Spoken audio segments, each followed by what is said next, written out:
Hai para pejuang buah hati, balik lagi ke channel YouTube saya, Dr. Indra Anwar.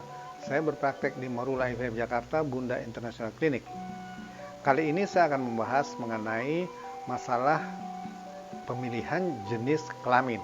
Jadi banyak pasangan suami istri yang oleh berbagai sebab, apakah masalah budaya atau masalah keturunan atau masalah sosial, menginginkan jenis kelamin tertentu jika mereka hamil, apakah sudah pernah hamil atau hamil yang pertama. Nah, apakah memungkinkan untuk memilih jenis kelamin yang ingin kita peroleh dengan program kehamilan? Saya akan membahas di sini lebih detail. Sebenarnya yang menentukan kelamin dari janin adalah sperma, karena sperma itu membawa kromosom Y dan ada sperma yang membawa kromosom X. Sedangkan sel telur itu hanya membawa kromosom X. Sehingga kalau sel telur bertemu sama sperma dengan kromosom X, tentu akan menjadi embrio XX. Nah, ini nantinya akan menjadi janin perempuan. Kalau sel telur bertemu dengan sperma dengan kromosom Y, tentu akan menjadi embrio dengan kromosom XY, dan ini akan menjadi pria nantinya. Jadi yang sangat menentukan adalah sperma, bukan sel telur.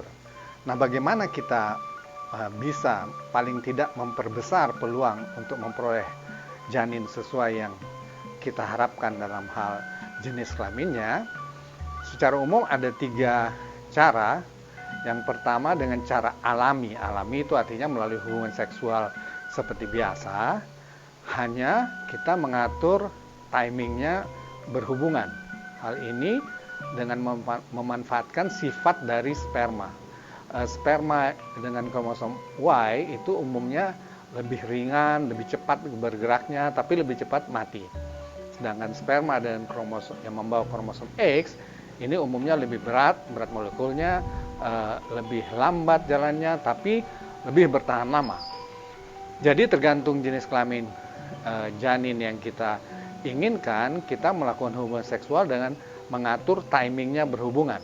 Misalnya, kalau kita menginginkan anak laki, tentu kita harus melakukan hubungan seksual sedekat mungkin dengan saat ovulasi. Saat ovulasi artinya saat telur akan dikeluarkan dari indung telur, sehingga jika bertemu sperma pada saat itu bisa terjadi kehamilan. Dengan asumsi bahwa jika kita melakukan hubungan seksual sedekat mungkin dengan ovulasi, maka sperma yang mengandung kromosom Y akan lebih dulu mencapai sel telur, sehingga kemungkinannya untuk menjadi janin laki-laki tentu lebih besar.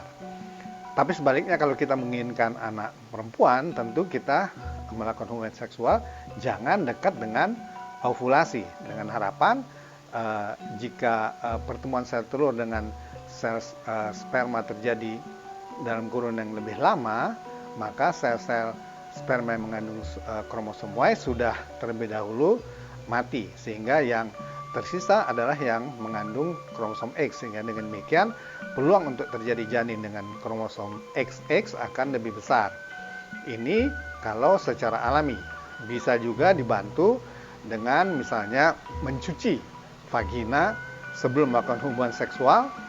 Kalau kita menginginkan anak laki, kita biasa mencuci dengan cairan basah, sehingga sperma yang mengandung kromosom Y akan lebih bertahan hidup, sehingga masih bisa bersaing untuk membuahi sel telur.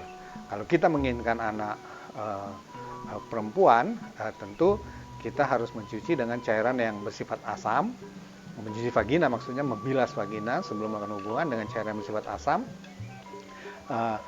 supaya sperma yang mengandung kromosom X akan bertahan, sehingga peluangnya untuk bertemu dengan sel telur akan lebih besar, sehingga tentunya kita akan mendapat janin perempuan. Itu yang bisa kita lakukan kalau dengan cara alami. Tapi perlu kita ketahui bahwa cara alami ini sama sekali tidak akurat. Artinya kemungkinan terjadi janin dengan jenis kelamin yang kita harapkan itu sangat kecil, atau bisa dikatakan sebenarnya hanya kebetulan.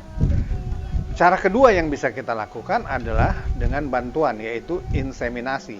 Dengan inseminasi sebenarnya kita sudah melakukan manipulasi pada sperma ya dengan cara mencuci. Jadi sebelum kita melakukan inseminasi, maka sperma akan kita cuci dengan teknik tertentu. Kita bisa menyaring lebih banyak sperma yang mengandung kromosom Y misalnya, kalau kita mau anak laki-laki. Atau dengan teknik tertentu yang lain, kita bisa menyaring lebih banyak sperma yang mengandung kromosom X.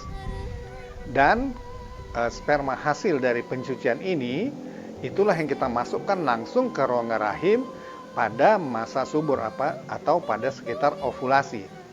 Tetapi proses pencucian ini tidak berlangsung 100%, artinya kita memang mendapatkan sperma dengan kromosom Y atau kromosom X lebih banyak, tetapi masih mengandung sperma dan kromosom sebaliknya.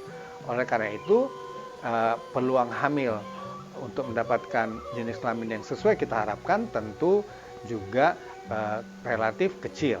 Itu kalau kita melakukan inseminasi, hanya sudah dilakukan manipulasi terhadap sperma. Nah, cara ketiga adalah cara yang lebih pasti untuk menentukan jenis kelamin, yaitu dengan cara bayi tabung. Jadi bayi tabung ini kita mempertemukan sel sperma dengan sel telur di luar tubuh. Kita tidak bisa memilih sperma laki atau sperma perempuan karena secara fisik itu akan sangat sulit dikenali. Tetapi jika terjadi embrio dari program bayi tabung, maka embrio ini bisa kita periksa kromosomnya. Jadi kita tidak menciptakan atau membuat embrio dengan kelamin laki atau kelamin perempuan, tapi kita bisa memeriksa apakah embrio yang jadi ini mengandung embrio laki atau embrio perempuan. Jadi kita hanya memeriksa, tidak menciptakan embrio laki atau embrio perempuan.